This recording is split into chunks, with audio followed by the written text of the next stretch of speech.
Well, first, thank you to Frank Ferretti and MCC for the kind invitation to speak here today about the global culture war. So one thing I really appreciate, having often heard from Frank before, is he's spoken quite brilliantly on this annoying yet persistent tendency of far too many people today, even today, to dismiss the culture war and its various battles as somehow unserious or irrelevant, or merely a distraction from the real issues like economic policy or international security. And this tendency is frustrating because it's flat out wrong. As Frank has often pointed out, the culture war is a contest over the most utterly foundational moral and epistemological assumptions that conceptually ground our societies. The battles raging over culture and ideology will shape the whole future direction of our civilization, including whether it lives or dies.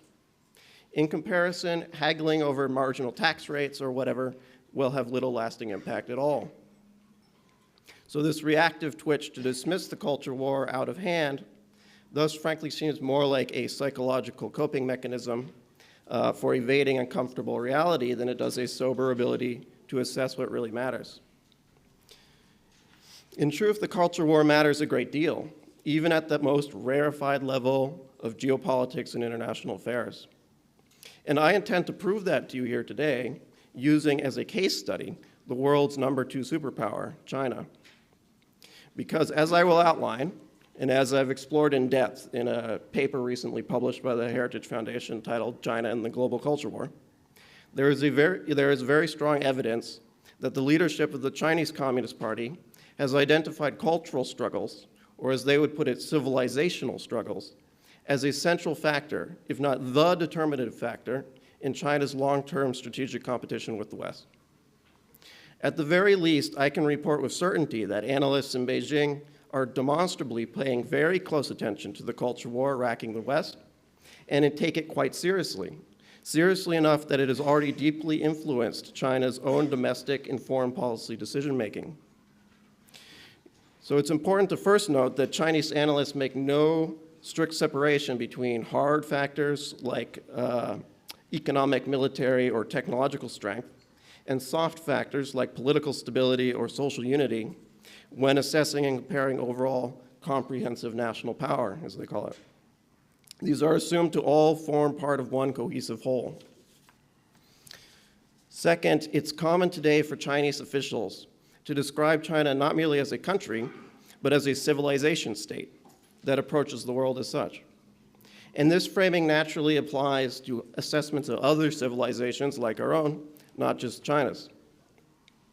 Finally, from Beijing's point of view, China is engaged not merely in geopolitical competition, but in a much broader struggle between world systems, with Chinese socialism facing down a terminally declining but still aggressive Western liberalism. So, this is where I must introduce a central character of this talk, and indeed of today's China. That man is Wang Huning. Wang Huning is perhaps the most fascinating man in China as far as I'm concerned. A very secretive former academic of international affairs turned political advisor. He's currently serving his second 5-year term on the party's highest leadership body, the Politburo Standing Committee. Wang is widely recognized as the shadowy ideas man behind all of China's past 3 top leaders, including President Xi Jinping. He is, for example, the brain behind Xi Jinping's China Dream and Belt and Road Initiative. This makes him likely the world's most influential living political theorist that no one has heard about. So Wang is best known for his exceptionally penetrating analyses of America, which he toured extensively in the 1980s, like a sort of latter-day Chinese Alexis de Tocqueville. And following those travels, Wang ultimately came to 2 main conclusions about America and the West that remain highly relevant and influential in China today. The first was that the American system is deeply riven by what he described as an unstoppable current of crisis. Observing widespread homelessness, drug use, crime, family breakdown, racial antagonism, and other intricate social and cultural problems, he concluded that even beneath the glamour of 1980s prosperity, America's culture had already become corrupted by a corrosive form of nihilism. Modern America's root problem, he believed, was that it had embraced a radically individualistic liberalism that celebrated egoism, consumerism, and commodification while rejecting anything that could stabilize society, including any inheritance of the past. Above all, he wrote, the foundational unit of civilization, the family, has disintegrated under this assault. The resulting socially imposed loneliness of American life had made, quote, dejection, loss, indecision, despondence, anxiety, and worry the new societal norm. At the same time, a combination of liberal neuroticism and expanding technocracy, produced by an overwhelming cultural faith in technological solutions, meant that the United States had become what he described as a regulatory society and regulatory culture, in which, quote, every area of social life is defined by certain regulations and administrative decrees. The result was a sort of introverted and passive mentality that had begun to overtake American life. Overall, Wong concluded, nihilism has become the American way, which is a fatal shock to cultural development and the American spirit. This was, he said, best illustrated by American universities, where he pointed out that the American spirit was facing serious challenges from a, quote, younger generation that is ignorant of traditional Western values and has rejected Western civilization. Citing Alan Bloom's book on the crisis of moral relativism, The Closing of the American Mind, he questioned how if these nihilistic college radicals succeeded in, quote, the value system collapses, how the American social and political system could possibly be sustained. He was, in fact, observing the first wave of woke ideological capture and recognized its consequences at once. And indeed, today, the Western world is notably united in featuring many of the same core civilizational challenges that Wong intuited would unfold some 3 decades ago. Social atomization, loneliness, low social trust, mental illness, drug addiction, and proliferating deaths of despair, persistent structural economic weaknesses, including the hollowing out of middle-class economic security, loss of control over national borders and illegal mass migration, as well as an inability to assimilate migrants into existing cultures, rising crime, homelessness, vagrancy, and political violence, a breakdown in gender norms and relations between the sexes, along with the collapse in family formation and fertility rates, a significant collapse of public trust in major institutions, as well as intensifying political divisions, and so on. And then, of course, there's the rise of woke, or what in China is known as Baizuo, meaning white leftism. This ideology foregrounds an extreme attention to issues of identity and victimhood, and a revolutionary objective of universal liberation from historical oppression. Notably, it features an inversion of values, or the subversion and reversal of traditional moral beliefs, strictures, and value judgments. This inversion means the ideology manifests as distinctly oikophobic, or the fear of and hostility towards one's own homeland and culture. And it is therefore ultimately antagonistic to Western civilization itself. So taken together, these problems, including the rise of woke, paint a picture of a civilization facing internal, ideological, and socio-cultural challenges serious enough to risk steep decline, if not self-abolition. Not coincidentally, Wong's vision of late liberalism driving itself to crisis has come to practically define Chinese views of America and the West today. Thus, we can find Peking University scholar Jiang Shigong, for instance, writing that from his perspective, quote, the core division within the United States at present is between the old liberalism and the new liberalism. That is, a liberalism with civilizational roots and a liberalism without civilizational roots. And he notes with approval that the, quote, postmodernism, deconstructionism, and the decentering theories of the cultural left, which aim to destroy the ideological authority of the liberal democratic world empire from within, are undoubtedly destroying the civilizational foundations of the West. Then there's Chinese historian and public intellectual Xu Jilin, who observes that in the United States and Europe, identity politics has become an overpowering political movement, and that its main weapon, political correctness, has become overbearing and aggressive, and has evolved from maintaining order to purging history, provoking even deeper conflicts between ethnic groups. As a result, he says, quote, the entire political community has become fragmented and even confrontational, rendering impossible the necessary civilizational possession of a common political culture. He predicts that if America cannot find a new consensus on these issues, the divide between left and right will continue to grow until it finally splits America apart. These are hardly uncommon views among Chinese analysts, and this belief that liberalism is a civilizational acid has notably led Wang Huning and the CCP leadership to make keeping corrosive liberal influence out of China a top national priority, about which more in a moment.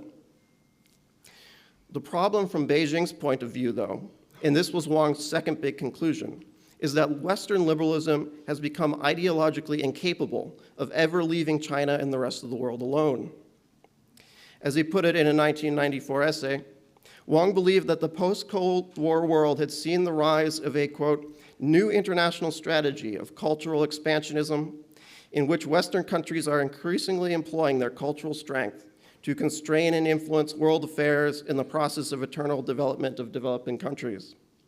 He argued that Western liberalism would convince itself of Francis Fukuyama's notion that it was, quote, the ultimate form of political rule and the endpoint of progress of mankind throughout the world. And he predicted that the West, led by the United States, would strive for, quote, cultural hegemony as a geopolitical objective. Or as he put it, cultural hegemony constitutes the new form of hegemonic politics and power politics in today's international relations. In other words, the West simply would never permit China to resist liberalization and transformation by its cultural influence. However, Wang observed that if there is cultural expansionism, then there would also emerge cultural conservatism or cultural sovereignty as its natural geopolitical counterpoint. This would, he indicated, become China's position. Wang predicted that, quote, this struggle over cultural sovereignty will develop into an open struggle for political sovereignty, making it an existential question of regime legitimacy. In other words, he believed the clash over cultural sovereignty would become the core conflict between China and the West. Meanwhile, cultural conflicts or contradictions between liberalism and the conservative struggle for cultural sovereignty would, he predicted, increasingly roil the international politics of the world as a whole. This, I would say, is exactly what has happened. It is important to understand that the CCP truly sees itself as engaged in a global ideological struggle, in which there is no clear distinction between ideology and culture. President Xi Jinping has himself described the present moment as, quote, an intensifying contest of two ideologies that is both extraordinarily fierce and a matter of life and death. He made a point of asserting this view only months after he came to power, warning in one of his first speeches that Western hostile forces are intent on westernizing and splitting up China overtly and covertly through the ideological infiltration of the so-called universal values of liberalism. The objective, he said, is, quote, to vie with us on the battlefield of people's hearts in order to overthrow China's socialist system. And he has never wavered in this view. As he declared in 2016, Western forces have not for a moment ceased their ideological infiltration of China. And as the CCP attributes this threat to the nature of Western liberalism itself, a leaked 2013 internal party communique on ideological threats, known as document number 9, put it this way.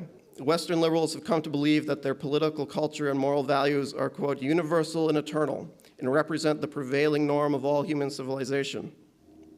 Liberalism thus cannot tolerate the continuation of non-liberal societies anywhere, as their very existence would delegitimize the notion that liberalism is the universal destiny towards which all of humanity is allegedly progressing everywhere. The liberal West is therefore intent on using, in Xi's terminology, westernizing, splitting, and color revolution to undermine and topple the CCP and transform China into a liberal democratic society. So for Beijing, ideology and security have thus effectively already fused together into a global culture war, against which China must fortify itself. As Wang Huning has put it, quote, today's world is one of comprehensive competition between states in the political, economic, military, cultural, and even lifestyle domain. and to be defeated or left behind in this competition will mean backwardness and poverty.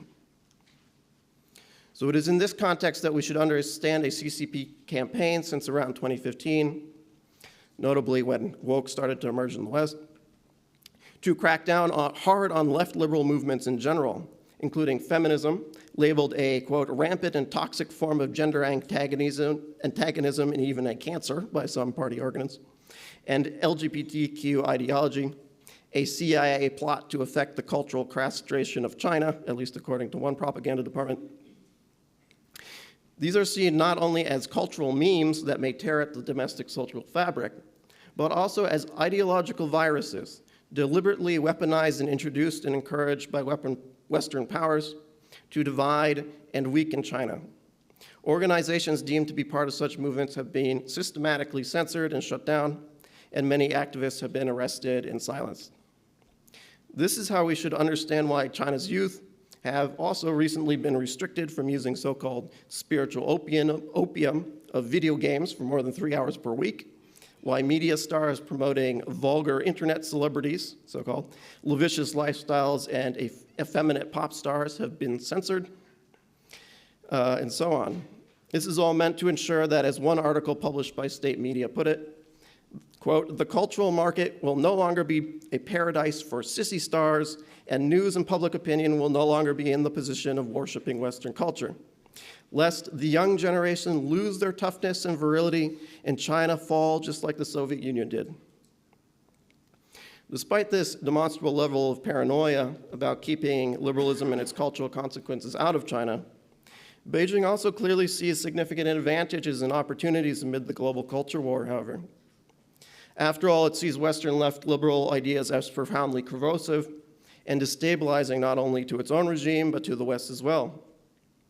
And this can be used. For example, China already seems to have identified and seized upon the opportunities presented by one advantage in particular, the liberal West's apparent ideological urgency to deindustrialize itself. The war in Ukraine has served to reveal the sheer depth of the West's collapse in relative manufacturing capacity. After more than 2 years of war, the United States and Europe combined, together more than 40% of global GDP, have failed to match the capacity of Russia, representing less than 3% of global GDP, to produce basic armaments and munitions, such as artillery shells. Russia currently produces some 3 million shells per year, compared to 1.2 million by the US and EU combined. The ideological roots of this choice by the West, as China sees it, to accept industrial decline are today most obvious in the mix of green ideologies that form a core part of the dominant strain of Western left liberalism, including a tense alarm about climate change and policies pushing for an abrupt and sweeping energy transition from fossil fuels to renewables. However, green ideology cannot be said to be the only force behind the trend towards deindustrialization by the West, at least from the viewpoint of CCP analysts, who note that Western liberalism has been trapped for decades in an accelerating spiral of dematerialization, of which post-industrial economy is but one reflection. In fact, post-materialism is one of the curious traits of the white left most commonly remarked upon by Chinese observers. As the scholar Xie Tao puts it, 2 decades of post-war economic prosperity led many young people in the West to place less importance on material stability than the expression of their values. These post-materialist values include personal liberty, freedom to choose one's own sexual orientation, civil rights crusades, political correctness, protecting the environment, promoting human rights, and so forth. But this inward, quasi-therapeutic focus on self-expression has, he and many in China see it, degraded the Western left's awareness of and connection to material reality, including to the fundamentals of national power, such as manufacturing capacity and energy security. In contrast, post-materialism remains anathema to the hard materialists of the CCP. Descended from the old Marxist-Leninist left, with its disdain for intellectualized bourgeois liberalism, their perspective, what we can call that of the red left, is here almost diametrically opposed to that of the woke white left. Xi himself has repeatedly railed against the growth in China of what he calls the fictitious economy. including finance, speculative real estate, entertainment, and digital services, and has championed prioritizing the so-called real economy, manufacturing, agriculture, logistics, etc. And he has warned that we, quote, "We must learn the lessons from some Western countries that have abandoned the real economy for the fictitious. We must recognize the fundamental importance of the real economy and never deindustrialize." Deindustrialization is, however, but one example of how Beijing sees self-destructive cultural trends, weakening the West's capacity for strategic competition and potentially opening China's global room for maneuver. The overall logic of Xi's strategy is relatively obvious: to fortify China to withstand and outlast the tides of global late liberalism, as they see it, and then to seize any opportunities that arise as liberalism's own unstable ideological cultural forces help to break down Western civilization and break apart the liberal international order led by the United States. How the re-election of Donald Trump as America's president, itself part of a great democratic backlash now sweeping the Western world in response to left liberalism's own failures, how that will impact the global culture war and China's approach to it remains to be seen. But it should now, I hope, at least be more clear to you all just how globally important the culture war really is. To try to ignore the scope of its role in our world, as many continue to do, would be a serious mistake. Many of the West's competitors, including China, demonstrably do not think this way, but rather make such issues a core part of their strategic calculus. Assessments of Western cultural, ideational, and overall civilizational strength or decline already helps shape almost every aspect of China's policies, both foreign and domestic. To ignore this reality would be to not only get China wrong, but to misjudge geopolitics as a whole. Debates connected to the culture war, even on such amorphous issues as the West's slide into spiritual nihilism or the loss of its inner will, are directly relevant to international politics and even international security. Western strategic thinkers must take these issues into account, just as analysts in Beijing or Moscow do. To do otherwise would be a potentially dangerous mistake. The CCP under Xi Jinping has made cultivating a civilizational spirit of struggle, as it's called, central to its mission, while judging the West's loss of the confidence to defend its culture to be a fact of historic significance.